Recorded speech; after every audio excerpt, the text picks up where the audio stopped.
Hello dear students, कैसे हो? मस्त। तो चलो शुरू करते हैं आज एक नया चैप्टर फिजिक्स का, जिसका नाम है, आपने देख ही लिया होगा, electricity. Right.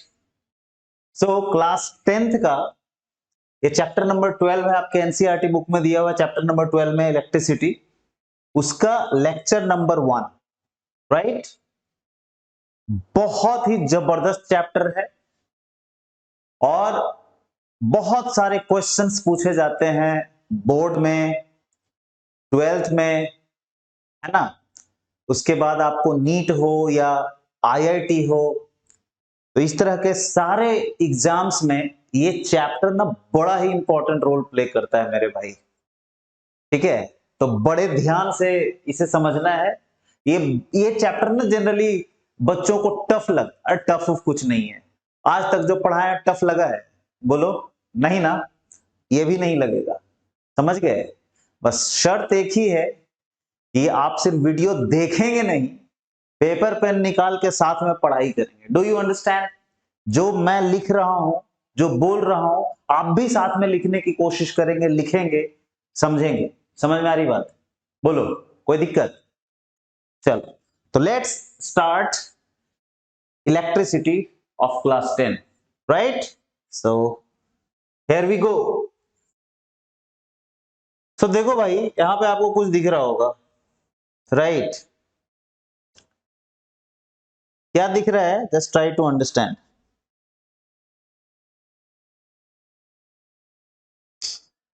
What is current? Current क्या होता है? हाँ, करंट क्या होता है? Try to understand. अब तुम सोचोगे सर, पढ़ा रहे हैं करंट और फोटो दिखा रहे हैं, ये देखिए विंडमिल है, यहाँ पे हवा बह रही है ना, यहाँ पे पानी बह रहा है, क्या है ये चक्कर? तो भाई साहब, मैं आपको करंट बता रहा हूं, ना कि इलेक्ट्रिक करंट अभी बता रहा हूं। ठीक है? बच्चे या लोग हमेशा ना करंट और इलेक्ट्रिक करंट में कंफ्यूज रहते हैं। राइट। सबको लगता है करंट मतलब इलेक्ट्रिक करंट, ऐसा नहीं है। राइट। तो क्या है करंट का मतलब? करंट का मतलब कोई भी चीज, ठीक है, अगर एक फिक्स डायरेक्शन में मूव कर रहा हो, फ्लो कर रहा हो, राइट, तो हम उस चीज को, इस पूरे फिनोमिना को, उस ऑब्जेक्ट का करंट बोल देंगे, उस पार्टिकल का करंट बोल देंगे। समझ में आ रही बात? जैसे ये देखो, यहां पे एक डैम है। राइट। डैम से पानी बह रहा है। राइट। पानी बह रही है नहीं, पानी बह रहा है। समझ में आ रही बात? पानी जो है वो पुलिंग है, मैस्कुलिन जेंडर का है। राइट। सो पानी बह रहा है। राइट।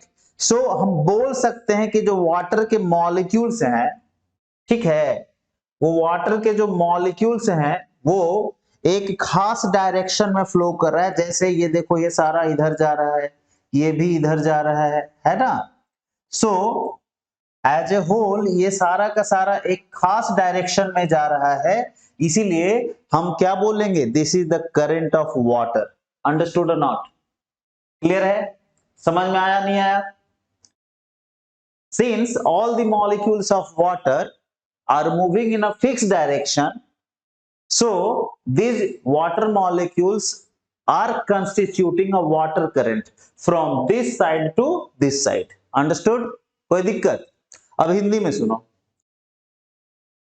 चूंकि सारे के सारे वाटर मॉलिक्यूल्स एक खास डायरेक्शन में फ्लो कर रहे हैं, इसीलिए हम इसे वाटर का करंट बोलेंगे। राइट। हम लोग बोलते भी है ना, अरे बाप रे बाप, मत जाओ उधर पनिया में, बहुत तेज करंट है। समझ में आ रही बात? इसका क्या मतलब? इसका मतलब भैया वाटर मॉलिक्यूल्स बहुत फास्ट वहां से गुजर रहा है। राइट। तो करंट बहुत तेज है, कम टाइम में ढेर सारे मॉलिक्यूल्स जा रहे हैं। समझ में आ रही बात? ढेर सारे पार्टिकल्स जा रहे हैं, तो जितना कम समय में ज्यादा पार्टिकल्स जाएगा, उतना ही ज्यादा करंट होगा उस पार्टिकल्स का। क्लियर है? बोलो। यहां भी देखो क्या हो रहा है। यहां पे ये सारा का सारा जो वाटर मॉलिक्यूल है, समझ में आ रही बात, वो इधर से किधर जा रहा है पता नहीं चल रहा है। वो हाँ, वो इधर से इधर आ रहा है, अंडरस्टूड। देखो यहां से इधर की ओर आ रहा है, तो सबका डायरेक्शन क्या है, इधर आने का है। समझ में आ रही बात। सो सारे के सारे पार्टिकल्स, वाटर के जो पार्टिकल्स हैं, मॉलिक्यूल्स हैं, वो इधर इस साइड से इस साइड आ रहे हैं, राइट। समझ में आ रही बात। तो क्या बोलेंगे, this is the current of water. Similarly यहां पे आते हैं। अब देखो यहां पे क्या चक्कर है, यहां पे जो एयर पार्टिकल्स हैं, आपको पता है एयर में कई चीजें पाई जाती हैं, राइट। जैसे नाइट्रोजन, ऑक्सीजन, कार्बन डाइऑक्साइड और भी कई gases, dust particles, right. Moisture मतलब वाटर के मॉलिक्यूल्स, ये सब होते हैं, राइट। तो ये जो वाटर सॉरी एयर के जो पार्टिकल्स है, यहां पे अगर देखोगे तो सारे के सारे एयर पार्टिकल्स किधर जा रहे हैं, इधर जा रहे हैं, अंडरस्टूड। ठीक है। अगर आप नीचे देखेंगे थोड़ा, तो ये सारे के सारे इधर आ रहे हैं, अंडरस्टूड और नॉट। ठीक है। सो हम बोल सकते हैं, अगर यहां पे देखें तो ये ऊपर जा रहा है, समझ में आ रही बात। यहां पे क्या हो रहा है, ये सब के सब ऊपर जा रहा है, यहां पे नीचे आ रहा है, राइट। सो हम बड़े ही आसानी से बोल सकते हैं, नहीं दिख रहा है क्या, ये जो अभी मैंने ड्रॉ किया, तो कैसे दिखाएं बताओ। हाँ देखो, ये सब ऊपर जा रहा है और यहाँ पे सब नीचे आ रहा है। सो हम बोल सकते हैं कि यहाँ पे जो एयर करंट है वो इस डायरेक्शन में है, ऊपर में एयर करंट इस डायरेक्शन में। समझ में आ रही बात, क्लियर है। क्योंकि एयर के पार्टिकल्स का मूवमेंट हो रहा है एक फिक्स डायरेक्शन में, तो वो क्या फॉर्म करेगा, एयर करंट फॉर्म करेगा। समझ में आ रही बात, अरे बोलो ना, कोई दिक्कत नहीं ना। सो करंट का क्या मतलब हुआ, करंट का मतलब हुआ भाई साहब एंड बहन जी लोग, राइट, कि अगर कोई पार्टिकल, राइट, किसी भी चीज का पार्टिकल्स एक फिक्स डायरेक्शन में फ्लो कर रहा है, तो हम इस फ्लो को उन पार्टिकल्स का करंट बोलेंगे। डू यू अंडरस्टैंड, समझ में आ रही बात, कोई दिक्कत। मान लो जैसे चींटी को देखा है ना, एंट्स, एक ना लाइन में सब जाता है, राइट, एक फिक्स डायरेक्शन में। तो हम बोल सकते हैं कि ये करंट किस चीज का है, चींटियों का current, right. This current belongs to ants, ants current है, do you understand, right, ants current, ANTS current. समझ में आ रही बात, एंट्स करंट, राइट। ठीक है। तो आई होप कि आपको समझ में आ गया हो करंट क्या। करंट कुछ भयानक चीज नहीं है, राइट। करंट का सिंपल मतलब होता है किसी भी ऑब्जेक्ट के पार्टिकल्स का एक फिक्स डायरेक्शन में फ्लो करना। So when the particles move in a particular direction, this is known as current of those particular particles, understood. ठीक है, चलो आगे बढ़े। बहुत बढ़िया sir. So let's move to the next slide. Now the question arises कि भैया अभी तो हम पढ़ रहे हैं इलेक्ट्रिसिटी। इलेक्ट्रिसिटी मतलब कि अभी हमको इलेक्ट्रिसिटी के बारे में जानना, करंट तो समझ में आ गया, राइट।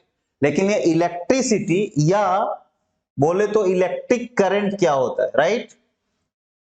इलेक्ट्रिक करंट का ही दूसरा नाम क्या है, इलेक्ट्रिसिटी का ही दूसरा नाम है इलेक्ट्रिक करंट।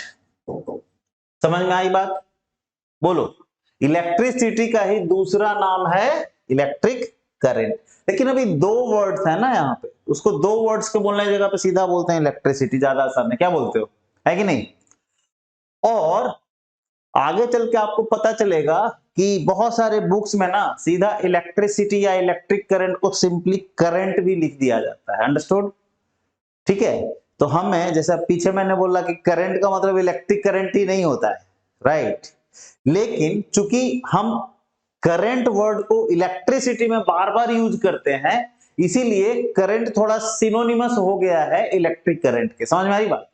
ऐसे करंट का मतलब इलेक्ट्रिक करंट नहीं होता है, लेकिन हम लोग यूज के लिए चूंकि बार बार हमें यूज करना है, ठीक है, तो करंट का मतलब इलेक्ट्रिक करंट समझेंगे, क्लियर है। चलो, सो देखो यहां पे क्या हो रहा है। अभी हम देखने जा रहे हैं कि भैया ये इलेक्ट्रिसिटी या इलेक्ट्रिक करंट क्या होता है। तो जैसे मैंने बताया कि वाटर करंट या एयर करंट क्या होता था कि वाटर मॉलिक्यूल से एक फिक्स डायरेक्शन में फ्लो कर रहा है तो हम बोलते हैं कि ये वाटर करंट है।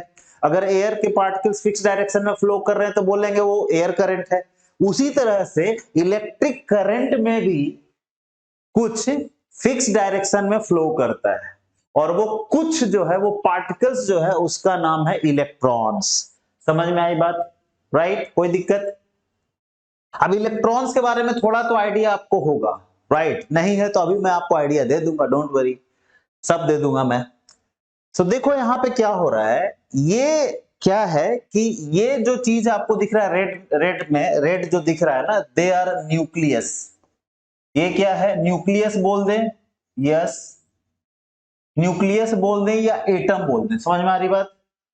ओके, वो फिक्स है, वो अपने जगह से हिल नहीं रहा है, they are fixed. Do you understand?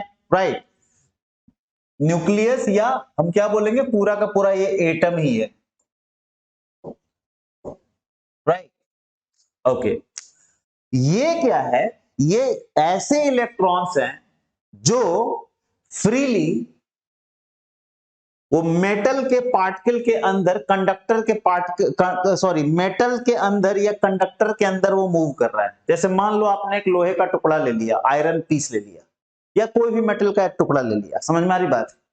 तो उसके अंदर यही सिचुएशन रहेगा, ठीक है? क्या रहेगा कि उसमें जो भी, जैसे आपने आयरन का पीस लिया तो आयरन के जो भी एटम्स हैं उसमें वो फिक्स रहेंगे, लेकिन हर एटम के कुछ इलेक्ट्रॉन्स ऐसे रहेंगे जो फ्रीली उस आयरन के पीस के अंदर वो मूव करता रहेगा रेंडमली। Did you understand? बोलो। ऐसे ही इलेक्ट्रॉन्स को हम लोग बोलते हैं फ्री इलेक्ट्रॉन्स। क्लियर है? और ये सारे मेटल्स में पाया जाता है, जो भी गुड कंडक्टर है सब में रहेगा। Understood? Metals are good conductor, you know that, right? Class 8 में पढ़े थे मेटल्स, नॉन मेटल्स। समझ में आ रही बात? ठीक है। सो ये जो ब्लू दिख रहा है इधर उधर जो जा रहा है, मक्खियों मक्खियों की तरह भिनभिना रहा है, they are actually free electrons. समझ में आ रही बात? क्या है वो? Free electrons. अब भैया फ्री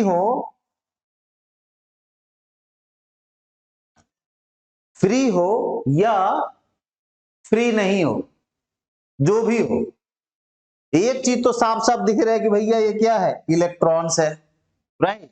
सो हम क्या बोल सकते हैं कि वो इलेक्ट्रॉन्स हैं जो मेटल पीस के अंदर, अब मेटल पीस कहने का मतलब कोई भी कॉपर वायर हो गया, एल्युमिनियम वायर हो गया, सिल्वर, गोल्ड, आयरन, सब, सोडियम, सब जो भी मेटल्स है उसका अगर आप पीस लेंगे तो उसके अंदर इसी तरह से इलेक्ट्रॉन्स मूव करता रहेगा रेंडमली। अंडरस्टूड? समझ में आ रही बात? अब इसमें और इसमें क्या डिफरेंस है? Try to understand.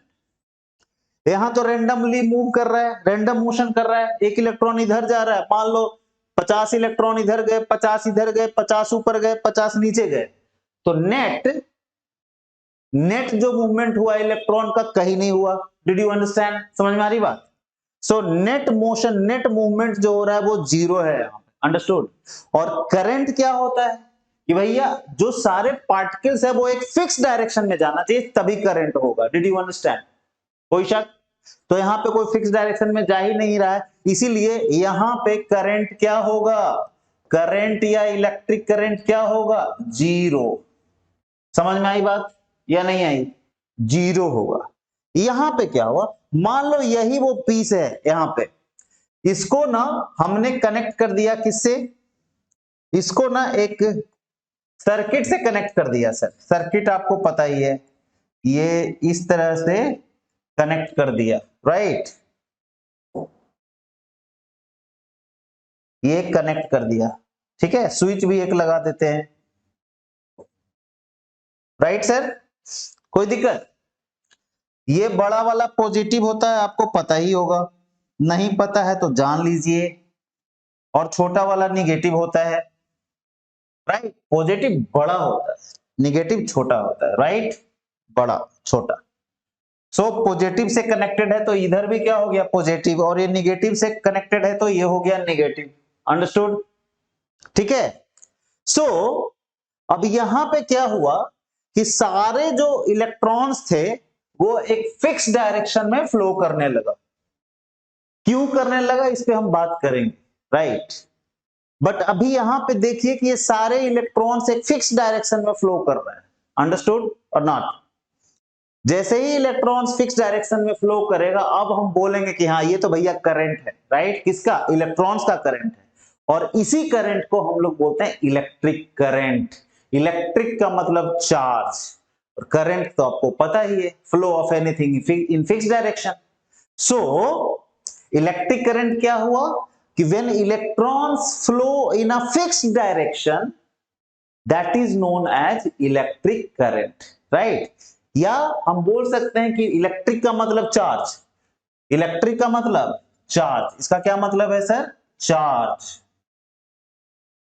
और करंट का मतलब हुआ flow in fixed direction. So when charges flow in a fixed direction, they constitute what? Electric current. कोई दिक्कत?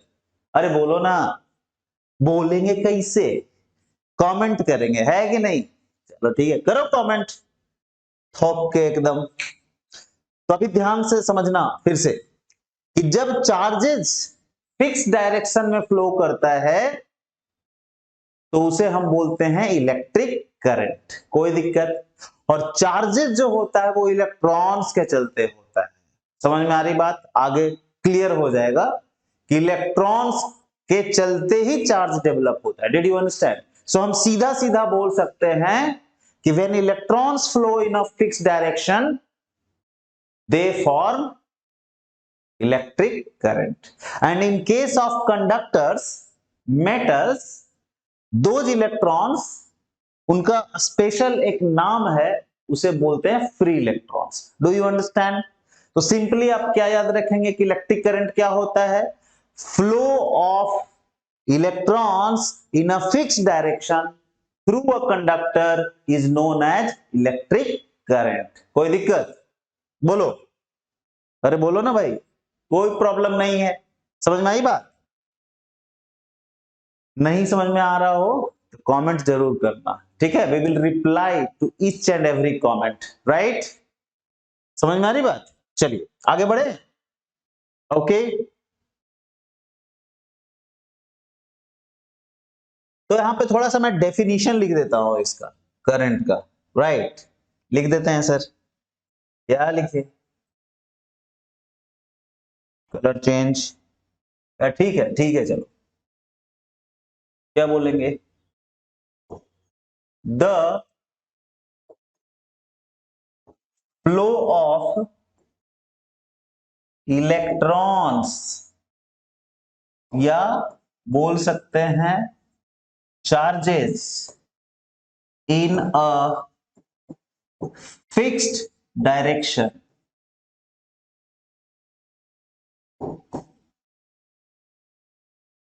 Forms what? इलेक्ट्रिक करंट या इलेक्ट्रिसिटी। कोई problem? Good, have you written? चलो let's move to the next. हो, अरे यार, हाँ। अब देखो, इलेक्ट्रॉन समझ में आ गया थोड़ा थोड़ा, है ना। ये चार्ज होता क्या है? Try to understand, right. देखो, ट्राई टू अंडरस्टैंड चार्ज के बारे में।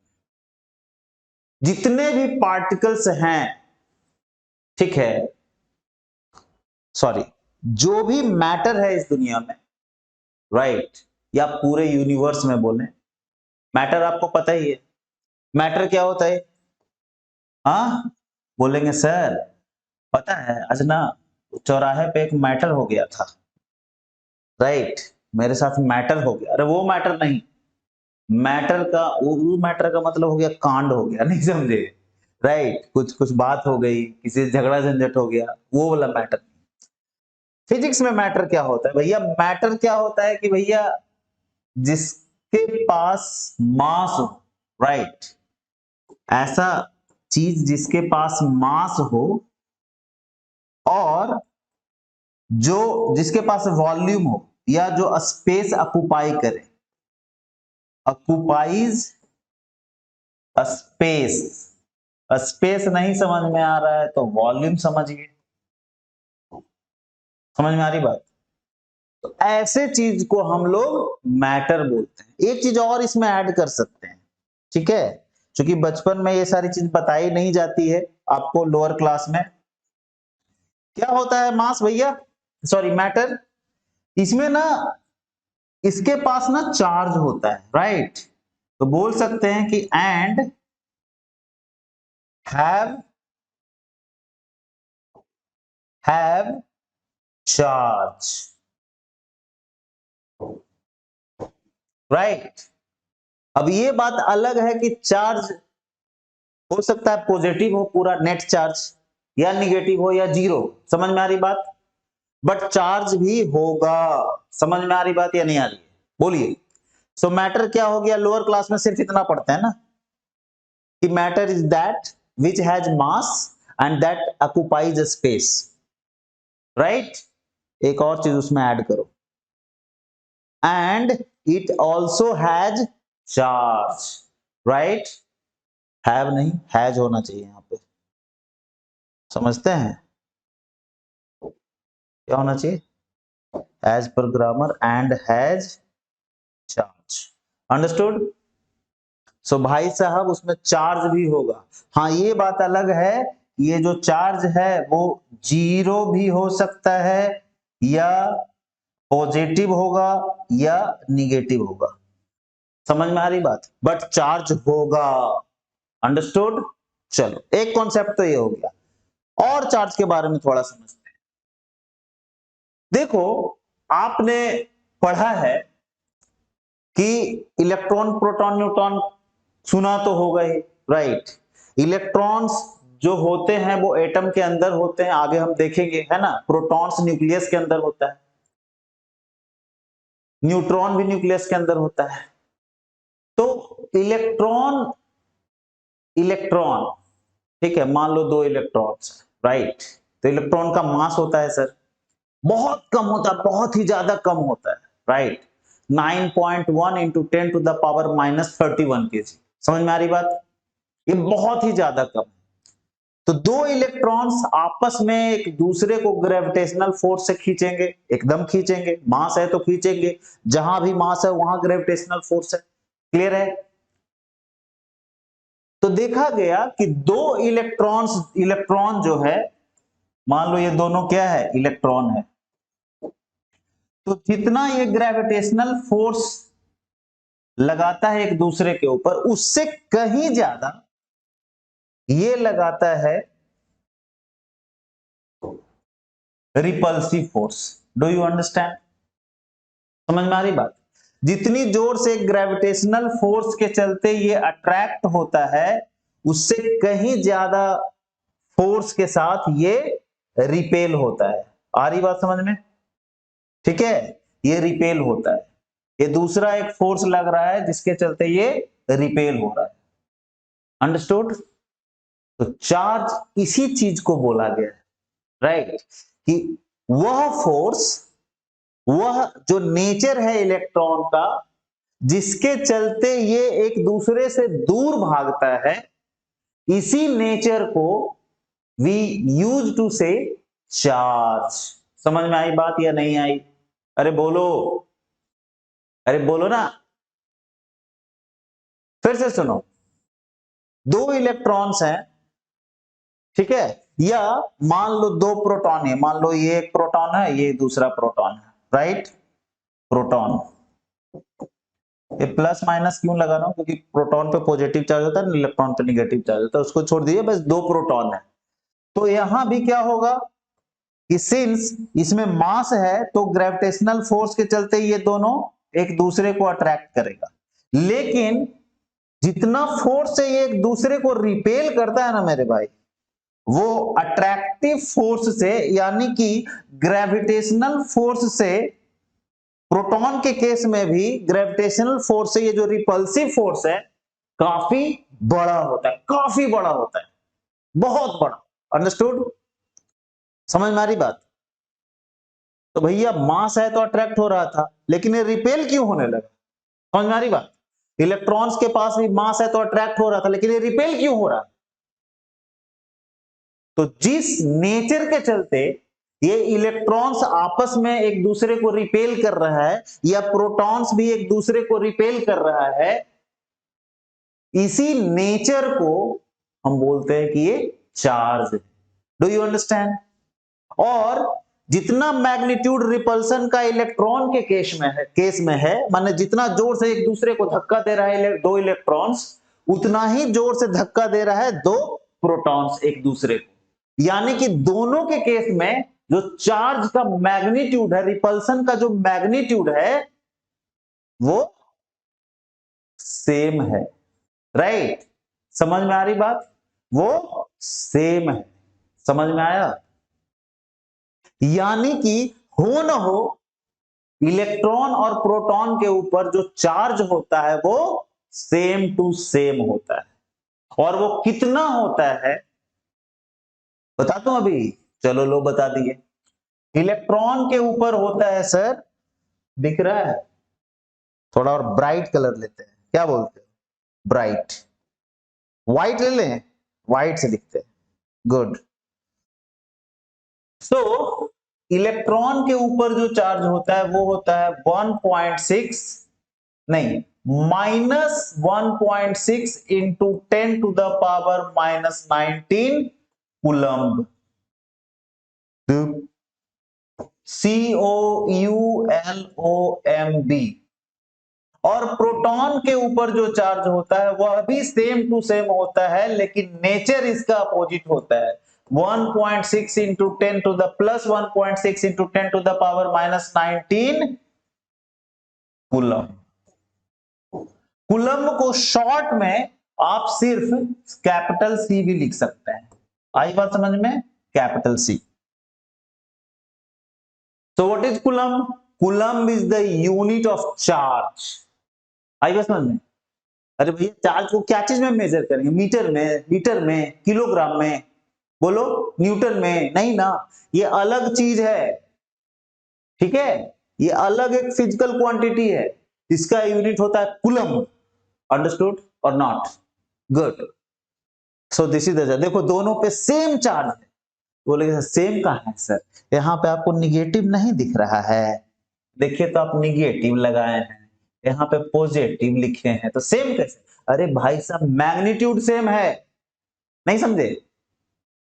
नेचर अपोजिट है। क्या बोलते हो? नहीं होता है? जैसे मान लिया दो भाई है, राइट? राइट, मान लो, या भाई एक बहन, तो नहीं बोलते हैं कभी कभी छोटका जितना बदमाश है ना, बड़का उतना सीधा है। मतलब मैंने बदमाश होना और सीधा होना, राइट? एक जेंटल है तो दूसरा वाइल्ड है। नेचर अपोजिट है, लेकिन मैग्नीट्यूड सेम है। समझ? जितना बदमाश है ये उतना ही सीधा है। समझ में आई बात? तो यहां भी ये इलेक्ट्रॉन के पास जितना चार्ज है उतना ही चार्ज प्रोटॉन पे है, लेकिन एक उल्टा है एक दूसरे का। तो जब एक दूसरे का उल्टा है, मैग्नीट्यूड सेम है लेकिन नेचर अपोजिट है, तो किसी एक को निगेटिव और किसी एक को पॉजिटिव कैसे दिखाएंगे?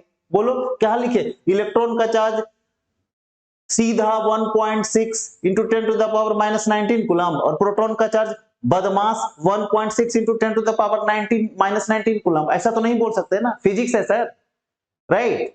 तो फिजिक्स में अपोजिट चीजों को दिखाने के लिए, या मैथ्स में अपोजिट चीजों को दिखाने के लिए क्या होता है? प्लस और माइनस। आई बात समझ में? इसीलिए एक को हमने प्लस बोल दिया और एक को माइनस बोल दिया, राइट? और ये चांस की बात है कि इलेक्ट्रॉन को माइनस बोला गया और प्रोटॉन को प्लस बोला गया, राइट? शुरू में ही इलेक्ट्रॉन को अगर पॉजिटिव ले लेते तो आज हम लोग बोलते हैं इलेक्ट्रॉन्स के पास पॉजिटिव चार्ज होता है, यू नो, राइट?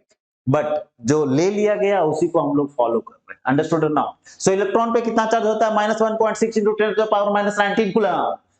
और प्रोटॉन पे कितना चार्ज होता है? +1.6 इंटू 10⁻⁻19 कूलम्ब। समझ में आई बात? गुड। आगे बढ़े? तो चार्ज का कॉन्सेप्ट क्लियर हुआ सर? बोलो। आई होप कि क्लियर हो गया होगा, नहीं तो थोड़ा सा पीछे जाओ, बैक, और फिर से देखो इसे, ऐसे क्लियर नहीं होगा। So let's move to the next. Types of charges, वो तो देख लिए, दो प्रकार का है कि नहीं, क्या क्या, दो प्रकार का भी देखे ना, टू टाइप्स, क्या क्या, अरे बोलो, बोलते क्यों नहीं, हाँ। सो चार्जेस ना सर दो टाइप का होता है, एक पॉजिटिव चार्ज और दूसरा निगेटिव चार्ज।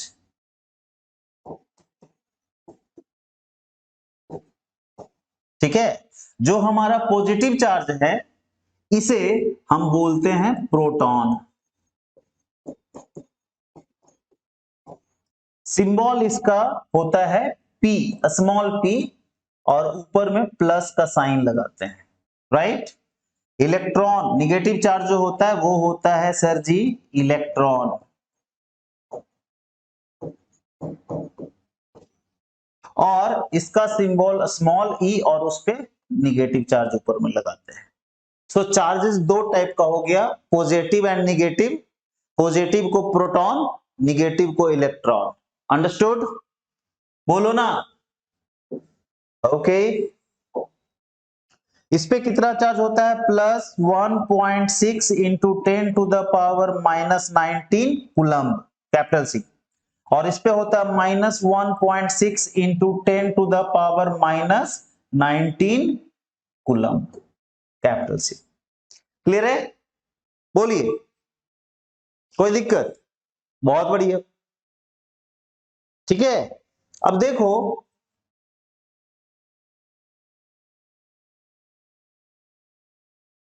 कभी कभी जो चार्ज होता है ना उसका मैग्नीट्यूड काफी कम होता है, राइट, ठीक है, काफी कम होता है, तो ऑलरेडी बहुत कम है, इससे भी काफी कम होता है। जैसे आपको लिखा हुआ रहेगा, क्या पता है, मिली कूलम्ब, मिली कूलम्ब शॉर्ट में एम सी लिखा हुआ रहेगा, या मिली सी, जो भी है, अंडरस्टूड। तो मिली का मतलब होता है, क्या होता है मिली का मतलब, सर मिली, क्या होता है मिली, मिली नहीं, मिली, मिली का मतलब होता है 10 का पावर माइनस 3, तो ये 10 का पावर माइनस 3 कूलम बोल रहा है, डू यू अंडरस्टैंड। मिली का वैल्यू होता है 10 का पावर माइनस 3, 1/1000, समझ में आई बात। या कभी कभी रहेगा माइक्रो कूलम, माइक्रो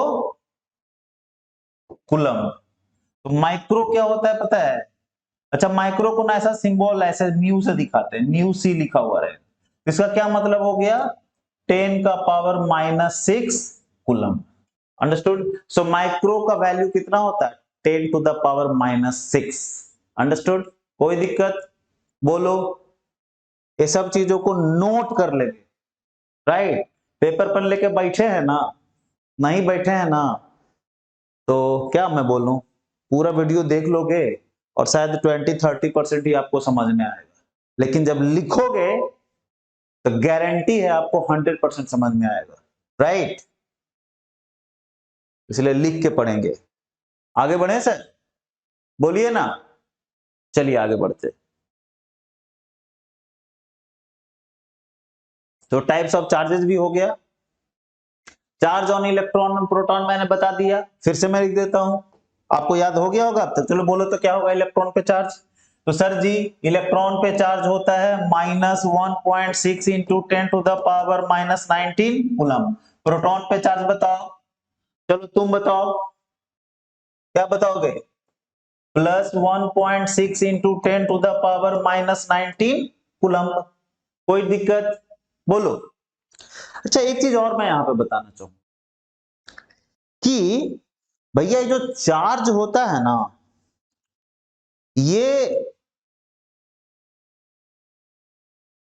क्वांटाइज्ड होता है, इसका मतलब समझते हैं, सिंपल वर्ड्स में मैं चार्ज के बारे में बता रहा हूं आपको।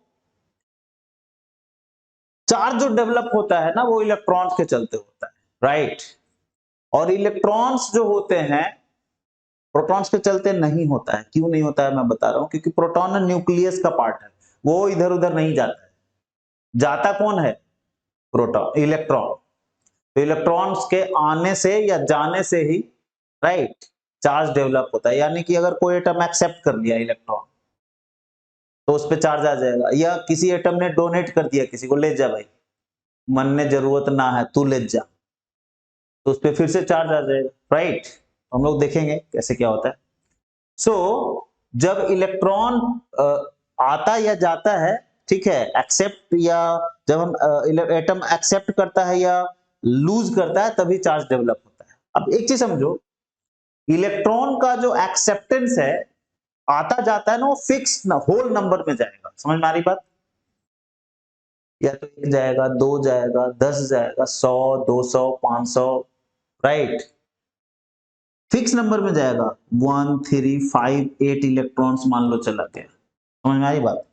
तो ये एक होल नंबर है ना सर, राइट। फ्रैक्शन में कभी नहीं जाएगा। ऐसा नहीं है कि 3.5 इलेक्ट्रॉन चला गया या आ गया। अंडरस्टूड और नॉट? बोलो। सो जब भी जाएगा, ये पॉसिबल ही नहीं है कैसा जाए, फ्रैक्शन में जाएगा ही नहीं। जब भी जाएगा वो होल नंबर में जाएगा, राइट, पूरा का पूरा इलेक्ट्रॉन जाएगा, राइट, थोड़ा सा नहीं जाएगा। तो चार्ज जो होगा वह जो इलेक्ट्रॉन के ऊपर चार्ज होता है इसी के मल्टीपल में होगा। ये बात आई समझ में आपको? एक इलेक्ट्रॉन गया तो इतना चार्ज, 2 गया तो क्या करेंगे, 2 इंटू -1.6 इंटू 10⁻⁻19 कूलम हो जाएगा। आई बात समझ में? अगर 3 गया तो 3 इंटू इतना हो जाएगा। अगर मान लो 128 इलेक्ट्रॉन चला गया तो 128 इंटू इतना हो जाएगा। अंडरस्टूड और नॉट? समझ में आ रही बात? बोलो। सो चार्ज जो होता है वो एक इसका मल्टीपल होता है। इलेक्ट्रॉन्स के ऊपर जो चार्ज होता है ना उसी के मल्टीपल में होता है, और वो फिक्स, वो होल नंबर में मल्टीपल होगा। Did you understand? बोलो, कोई दिक्कत?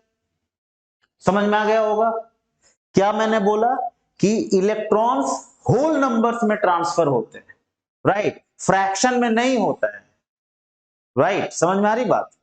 तो जब फ्रैक्शन में इलेक्ट्रॉन नहीं होगा तो फिर चार्ज भी फ्रैक्शन में नहीं होगा। समझ में आ रही बात? वह और इलेक्ट्रॉन पे, एक इलेक्ट्रॉन पे कितना चार्ज होता है? इतना होता है। इसी के मल्टीपल में होगा। अब इसका 2 गुना हो, 10 गुना हो, 100 गुना हो, 125 गुना हो, 2 लाख गुना हो, होगा होल नंबर में। इसको हमेशा होल नंबर से मल्टीप्लाई करेंगे, क्योंकि नंबर ऑफ इलेक्ट्रॉन्स हमेशा होल नंबर में ट्रांसफर होता है। Did you understand? Can we move to the next? Okay, so let's move to the next slide. अब देखो एटम की बात करते हैं, राइट। ये क्या है मेरे भाई? ये जो है ना, अरे बुझते हैं, ये जो है वो एक एटम का रिप्रेजेंटेशन है कि एटम कैसा होता है, right. You can say the picture of an atom, right. Exactly ऐसा तो नहीं होता है, लेकिन आप समझ सकते हैं कि आपको पढ़ना जो है वो इसी स्टाइल का पढ़ना है, ठीक है। तो यहाँ पे क्या क्या है चीजें हैं भैया, ये देखो, ये क्या है, ये सेंट्रल पार्ट है इसका, राइट, न्यूक्लियस का सेंट्रल पार्ट है ये, ठीक है सर। तो इसका क्या नाम है? इसे बोलते हैं हम कि सर जी ये है आपका न्यूक्लियस। क्या है ये? This is nucleus. अंडरस्टूड? ये अच्छा, ये बायो वाला न्यूक्लियस नहीं है। एनिमल सेल और प्लांट सेल में न्यूक्लियस आपने देखा होगा, है ना। प्रोकैरियोट्स में, प्रोकैरियोटिक सेल में वेल डिफाइंड न्यूक्लियस नहीं होता है, पता है ना आपको।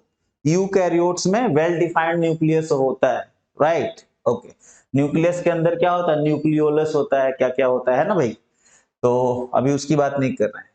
ये इसको न्यूक्लियस इसलिए कर रहे हैं because it is the central part. Understood? और इस न्यूक्लियस में देखो दो टाइप का चीजें, एक रेड वाला और एक ये येलो वाला, ठीक है। रेड वाला को प्रोटॉन बोला गया, तो इसमें क्या होता है? इसमें होते हैं प्रोटॉन्स एंड न्यूट्रॉन्स। न्यूट्रॉन के ऊपर कोई चार्ज नहीं होता है, इसलिए इसको ऊपर जीरो लगाते हैं। क्लियर है? बोलो। ओके, तो ये हो गया हमारा सेंट्रल पार्ट, जिसे क्या बोला हमने? न्यूक्लियस बोला, राइट। अब इसके न्यूक्लियस के चारों ओर ना कुछ फिक्स्ड पाथ्स होते हैं, ऑर्बिट्स इसे बोलते हैं या शेल बोलते हैं। जैसे सन के चारों ओर प्लैनेट्स मूव करता है, एक फिक्स्ड पाथ पे मूव करता है, एक खास रास्ते पे मूव करता है, जिसे हम लोग ऑर्बिट बोलते हैं, है ना। अर्थ भी अपने ऑर्बिट में मूव कर रहा है सन के चारों ओर, है ना। उसी तरह से इलेक्ट्रॉन्स भी न्यूक्लियस के चारों ओर एक फिक्स रास्ते पे घूमता रहता है, उस रास्ते को ऑर्बिट बोलते हैं। ऑर्बिट का दूसरा नाम शेल होता है।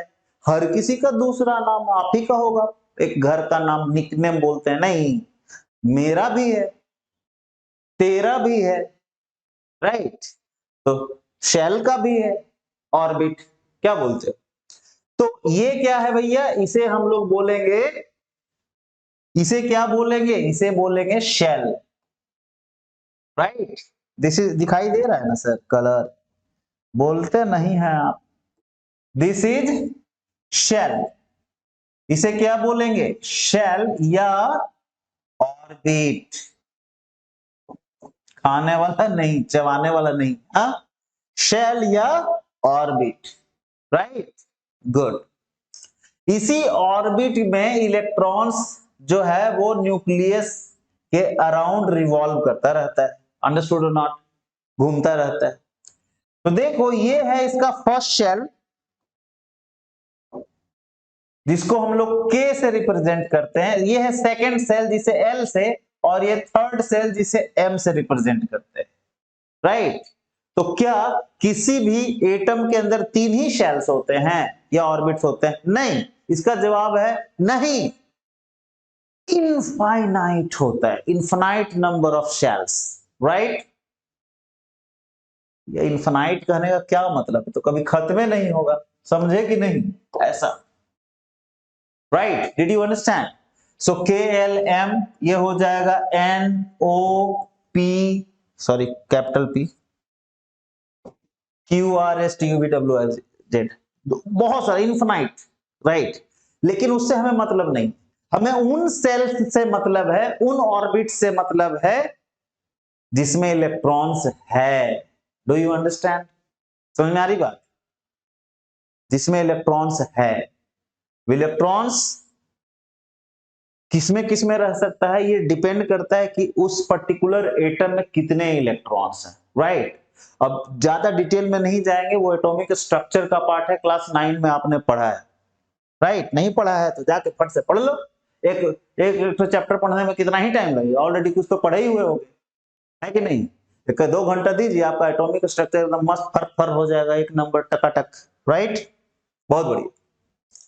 सो के शेल में यहां पे 2 इलेक्ट्रॉन्स दिख रहे हैं, एल शेल में 8 दिख रहे हैं सर, और एम में अकेला 1 दिख रहा है, ठीक है। जो आउटर मोस्ट शेल होता है उसे हम लोग वैलेंस शेल बोलते हैं।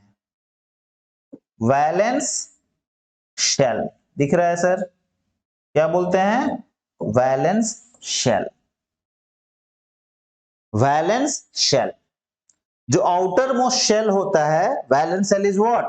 Outer most shell. So outermost shell of an atom is known as valence shell. तुम बोलोगे सर आउटर मोस्ट कैसे हो जाएगा, इसमें तो इनफाइनाइट नंबर ऑफ सेल्स होते हैं, तो आउटर मोस्ट कैसे? इनफाइनाइट है, गिन ही नहीं सकते हैं, तो आउटर मोस्ट कैसे? गुड क्वेश्चन, मैंने पूछा। तो भाई साहब, अभी मैंने आपको बोला कि भैया हम उन्हीं सेल्स की बात करते हैं जिसमें इलेक्ट्रॉन्स प्रेजेंट हो। प्रेजेंट ही नहीं है, इलेक्ट्रॉन है ही नहीं, तो उन सेल्स का क्या मतलब, राइट। आपके पॉकेट में जितना पैसा है उसी से ना आपको मतलब है। अब अंबानी के पास अरबों है, उससे हमको क्या मतलब, राइट? बहुत खुश होते हैं, ओ अंबानी के पास बहुत अरबों पैसा, याहू मजा आ गया, ऐसा नहीं ना। आपके पास 200 रुपया है पॉकेट में, तो आप 200 रुपया का मजा ले सकते हैं ना। Do you understand? समझ में आ रही बात कि नहीं आ रही है?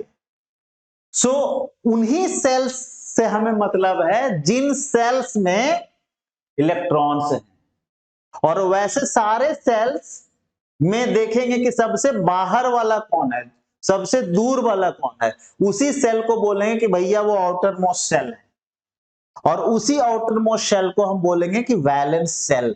Do you understand? That outer most shell is known as valence cell. और इसमें जो इलेक्ट्रॉन होता है, उस इलेक्ट्रॉन को हम लोग बोलते हैं वैलेंस इलेक्ट्रॉन। क्लियर है सर? इसे क्या बोलेंगे? Valence electron. दिखाई दे रहा है? Yes, this is known as valence valence electron.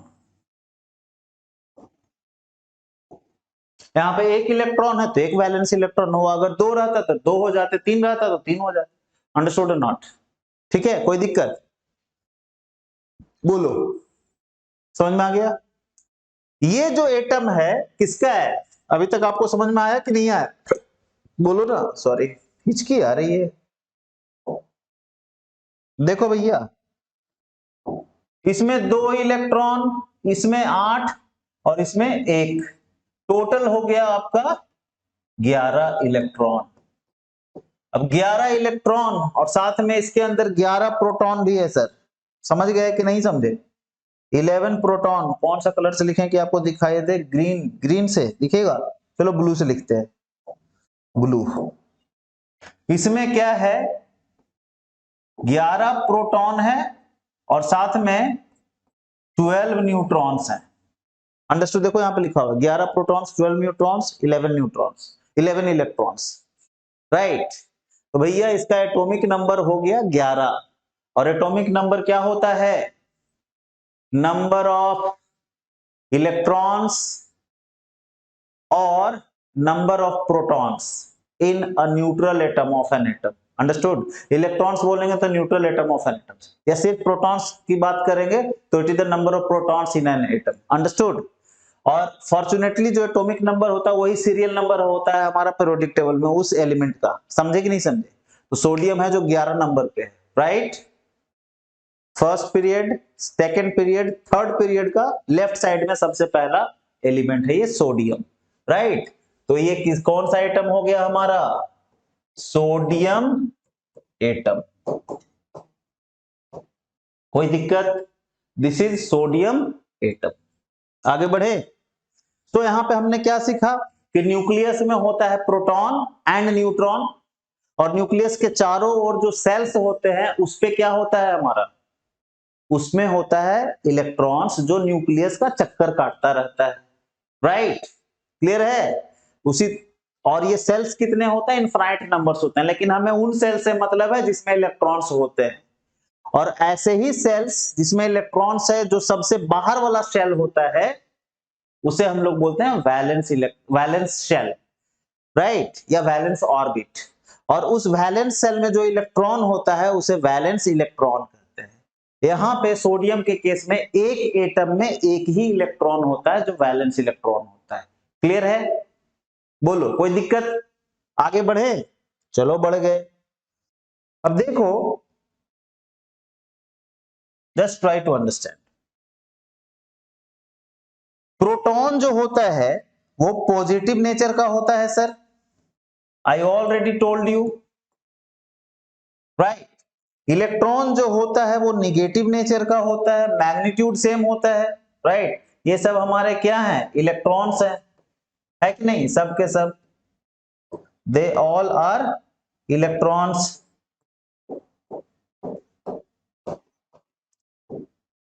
अब तुम ये सोचो कि न्यूक्लियस से जो जितना दूर रहेगा, समझ में आ रही बात? जितना दूर रहेगा न्यूक्लियस से उतना कम फोर्स लगेगा ना प्रोटॉन और इलेक्ट्रॉन के बीच में। सर जी देखना, मैं क्या लिख रहा हूं,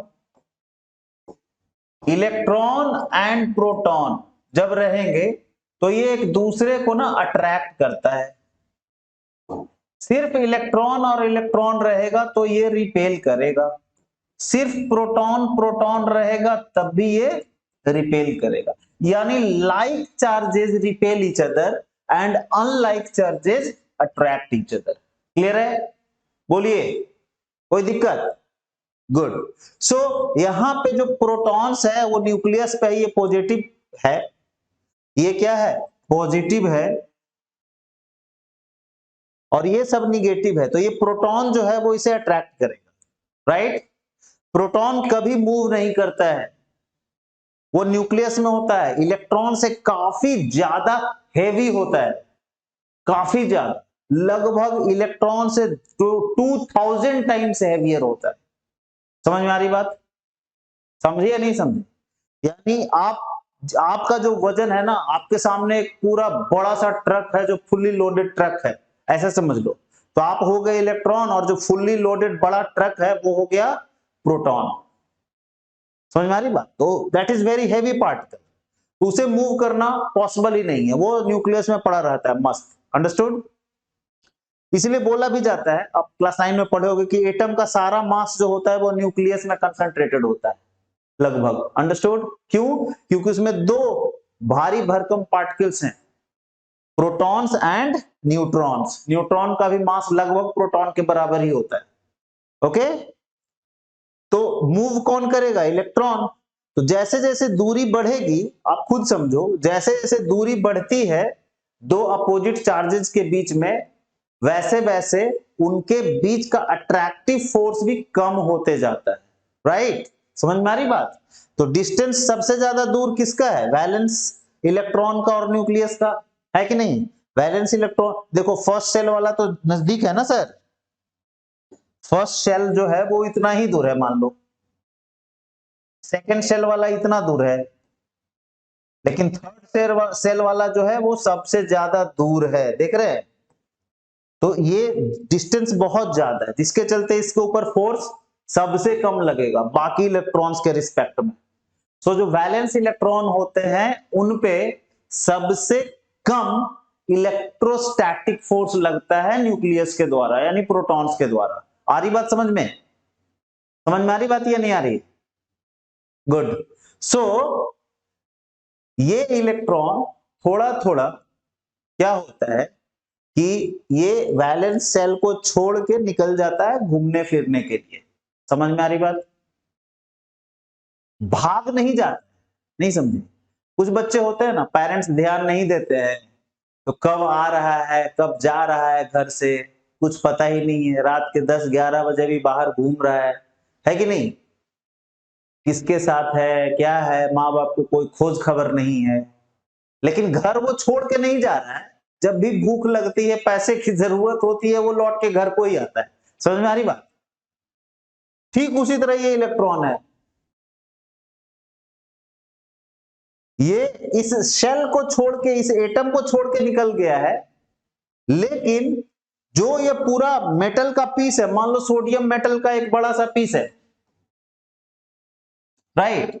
तो उसमें तो millions and trillions of atoms होंगे, राइट? उससे भी कहीं ज्यादा होगा, आपको पता है एक मोल में एवोगाड्रो नंबर के बराबर एटम्स होते हैं 6.022 इंटू 10 टू द पावर 23, और ये भयंकर रूप से बड़ा नंबर है भैया। समझ में आ रही बात? सिर्फ एक मोल में, सोडियम का एक मोल मतलब 23 ग्राम, तो 23 ग्राम आप सोडियम ले लो, ठीक है? उसी तरह से एल्युमिनियम का ले लो 27 ग्राम, तो उसमें भी इतने ही एटम्स होंगे एवोगाड्रो नंबर के बराबर। और एल्युमिनियम के केस में हर एटम में 3 वैलेंस इलेक्ट्रॉन होता है। क्यों? क्योंकि एल्युमिनियम का एटॉमिक इलेक्ट्रॉनिक कॉन्फ़िगरेशन क्या होता है भैया? 283। सोडियम का होता है, इसका जो आपने अभी जो देख रहे हैं हम लोग क्या है 281, यही वैलेंस इलेक्ट्रॉन है, यहाँ पे ये वैलेंस इलेक्ट्रॉन है। तो एल्युमिनियम के केस में तो और वैलेंस इलेक्ट्रॉन खतरनाक रूप से बहुत ज्यादा है। तो क्या होगा, ये एटम से निकल के इधर उधर घूमेगा, जो फर्स्ट जब हमने देखा था जो मक्खियों की तरह इधर उधर भिनभिना रहा था ना, यही वो वैलेंस इलेक्ट्रॉन है जो उस मेटल के पीस में इधर उधर घूम रहे थे। समझ में आ रही बात? और इनके चलते ही इलेक्ट्रिक करंट हमें मिलता है। आई बात समझ में? कुछ यहां पे ये एटम्स के बारे में बताने का चक्कर आया समझ में? सो जो वैलेंस इलेक्ट्रॉन होता है उसका उसके ऊपर न्यूक्लियस का कंट्रोल ज्यादा नहीं होता है। वह एटम से निकल करके उस मेटल के पीस में, या जो कॉपर का वायर ले लिया तो उस कॉपर वायर में कोई भी मेटल का पार्ट, मेटल का किसी भी शेप का तुम मेटल को ले लो, उसमें वो क्या होगा, उस पर्टिकुलर ऑब्जेक्ट में वो इलेक्ट्रॉन्स जो है, वो जो वैलेंस इलेक्ट्रॉन्स है वो इधर उधर घूमता रहता है, राइट। और चूंकि वो फ्रीली घूमता रहता है इसीलिए उसे हम लोग फ्री इलेक्ट्रॉन्स बोलते हैं। क्लियर है? ऐसा नहीं है कि वो सोडियम से निकल के भाग गया बाहर, ऐसा नहीं है। वो उस मेटल के पीस के अंदर ही रहेगा। एल्युमिनियम लिया तो एल्युमिनियम के पीस के अंदर ही रहेगा, वो एल्युमिनियम से निकल के बाहर नहीं चला जाएगा, बट एटम से निकल के बाहर वो चला जरूर गया है। अंडरस्टूड? समझे या नहीं समझे? गुड। तो आगे मूव करें।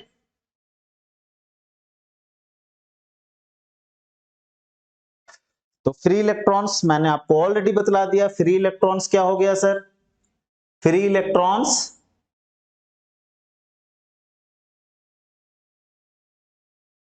क्या हुआ? फ्री इलेक्ट्रॉन्स, फ्री इलेक्ट्रॉन्स वो वैलेंस इलेक्ट्रॉन्स हैं जो एटम से निकल गए हैं, राइट, और वो मेटल पीस के अंदर ही they are moving freely but in random motion.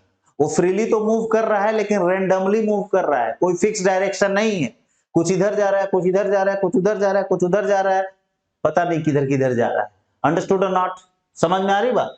सो ऐसे ही इलेक्ट्रॉन्स को फ्री इलेक्ट्रॉन्स बोलते हैं, राइट। समझ में आई बात?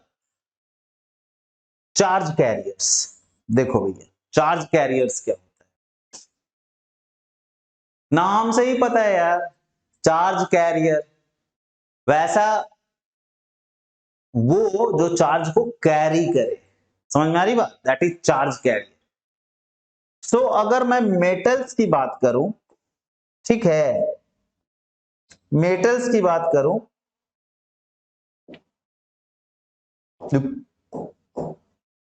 अगर मैं मेटल्स की बात करूं, इन मेटल्स,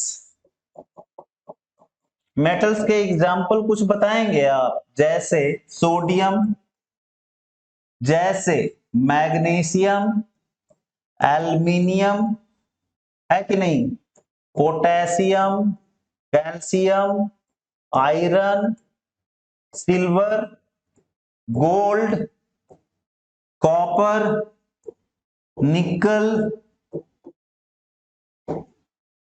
एटसेट्रा, बहुत सारे हैं, एटसेट्रा, राइट। तो मेटल्स में जो चार्ज कैरियर्स होते हैं उनका नाम है फ्री इलेक्ट्रॉन्स। अभी आपने देखा ही, ये फ्री इलेक्ट्रॉन्स ही है जो इधर उधर घूमता रहता है सर, फालतू का, राइट। तो इलेक्ट्रॉन है तो यही तो चार्ज कैरी करेगा, अंडरस्टूड ना। लेकिन वो इलेक्ट्रॉन जो फ्री हो, फ्री कौन होता है? जो वैलेंस शेल में होता है, राइट। समझ में आ रही बात? अच्छा तुम बोलोगे सर, अच्छा ये जो मेटल्स का तो आप ले लिए, नॉन मेटल्स में भी तो फ्री इलेक्ट्रॉन्स होगा, एकदम होगा। जैसे मान लो क्लोरीन ले लिया हमने, we we took chlorine, so chlorine atom को देखो, राइट, क्लोरीन को देखो, तो क्लोरीन का एटॉमिक नंबर होता है 17। तो ये रहा इसका न्यूक्लियस, न्यूक्लियस में 17 प्रोटॉन्स रहेंगे, न्यूट्रॉन्स भी रहेंगे। न्यूट्रॉन से हमें मतलब नहीं है, जिससे मतलब है उसकी बात करेंगे। First shell, second shell, third shell, दिख रहा है आपको? फर्स्ट शेल में कितने इलेक्ट्रॉन्स? 2, दूसरे में 8, 3, 4, 5, 6, 7 और ये 8, राइट। और चौथे में रहेगा 7, सॉरी तीसरे में रहेगा 7, 2, 3, 4, 5, 6 और 7, राइट। सो फर्स्ट में कितना? 2 इलेक्ट्रॉन, सेकेंड में कितना? 8 इलेक्ट्रॉन, थर्ड में कितना? 7 इलेक्ट्रॉन। तो सर इसमें तो वैलेंस इलेक्ट्रॉन 7 है। मैं बोलूंगा यस है, तो तो सर इसमें तो फ्री इलेक्ट्रॉन साथ साथ रहेगा, समझ रहे हैं? सोडियम को छोड़िए, क्लोरीन को पकड़िए। क्लोरीन को मत पकड़िए sir, chlorine gas is highly poisonous. आप इसे पकड़ेंगे तो ये आपको ऐसा पकड़ेगा कि छोड़ेगा नहीं। समझ में आ रही बात? कैसे छोड़िए ना सब बात, मजाक को छोड़िए। इसमें 7 वैलेंस इलेक्ट्रॉन है, यानी 7 फ्री इलेक्ट्रॉन। सब बोलेंगे बट एकदम नहीं। तुम बोलोगे काहे? बिकॉज सर जी ये नॉन मेटल है। तो तुम बोलोगे तो क्या 7 फ्री इलेक्ट्रॉन्स तो है ना? बोलेंगे नहीं। क्यों? क्योंकि जो क्लोरीन का जो एटम होता है सर, वो छोटा होता है, काफी छोटा होता है मेटल के एटम से। तो जो नन मेटल के एटम्स होते हैं वो काफी छोटे होते हैं मेटल के एटम से। तो जब ये छोटा होगा तो ये न्यूक्लियस से नजदीक हो जाएगा ना सर। सोडियम का देखो, सोडियम और क्लोरीन एक ही पीरियड में, सोडियम एकदम इधर है और क्लोरीन आर्गन के जस्ट पहले। इसका एटम मान लो इतना बड़ा होता है तो इसका इतनी में होता है। आप समझ रहे हैं बात को, कितना छोटा होता है? तो जब छोटा होता है सर, तो न्यूक्लियस से ये जो डिस्टेंस है, ये आप समझ रहे हैं? अब कुछ कुछ समझ में आ रहा होगा आपको। न्यूक्लियस से ये जो डिस्टेंस है ना इलेक्ट्रॉन का, जो आउटर मोस्ट शेल में इलेक्ट्रॉन, जो वैलेंस शेल में जो इलेक्ट्रॉन है, ये डिस्टेंस कम होगा। कम होगा तो यहां पे चार्ज भी ज्यादा है न्यूक्लियस पे, है कि नहीं? और डिस्टेंस हो गया है कम, तो ये जो इलेक्ट्रोस्टैटिक फोर्स लगता है ना, ये काफी तगड़ा लगता है नॉन मेटल्स के केस में। यानी इन इलेक्ट्रॉन्स को न्यूक्लियस अपनी ओर ज्यादा जोर से खींच रहा है then that of the valence electrons of metals. समझ में आ रही बात? सोडियम का न्यूक्लियस सोडियम के वैलेंस इलेक्ट्रॉन को जितना जोर से खींच रहा है, जिस फोर्स से खींच रहा है उससे कहीं ज्यादा फोर्स से ये क्लोरीन का न्यूक्लियस क्लोरीन के वैलेंस इलेक्ट्रॉन को खींच रहा है, जिसके चलते इसका साइज हो गया है छोटा। यानी न्यूक्लियस का इस पर बेटर कंट्रोल है। समझ में आ रही बात? यानी प्रोटॉन्स का इस पे बेटर कंट्रोल है वैलेंस इलेक्ट्रॉन्स पे। ये वैलेंस इलेक्ट्रॉन टच से मस नहीं हो सकता, इधर उधर कहीं नहीं जा सकता। That's why the valence electrons of chlorine are not free electrons. Got it? अरे बोलो, बड़ा इंपॉर्टेंट कॉन्सेप्ट था मेरे भाई। क्लोरीन में भी वैलेंस इलेक्ट्रॉन्स होते हैं लेकिन वो फ्री इलेक्ट्रॉन्स नहीं है, या किसी भी नॉन मेटल में जो वैलेंस इलेक्ट्रॉन है वो फ्री इलेक्ट्रॉन्स नहीं है। क्यों? क्योंकि उसका जो न्यूक्लियस होता है, न्यूक्लियस में जो प्रोटॉन्स होते हैं वो वैलेंस इलेक्ट्रॉन्स को बहुत कस के खींचे हुए रहते हैं, जिसके चलते साइज छोटा हो जाता है, फोर्स बहुत ज्यादा होता है। So these valence electrons are not free to move. Understood? I hope कि आपको समझ में आ गया होगा, राइट?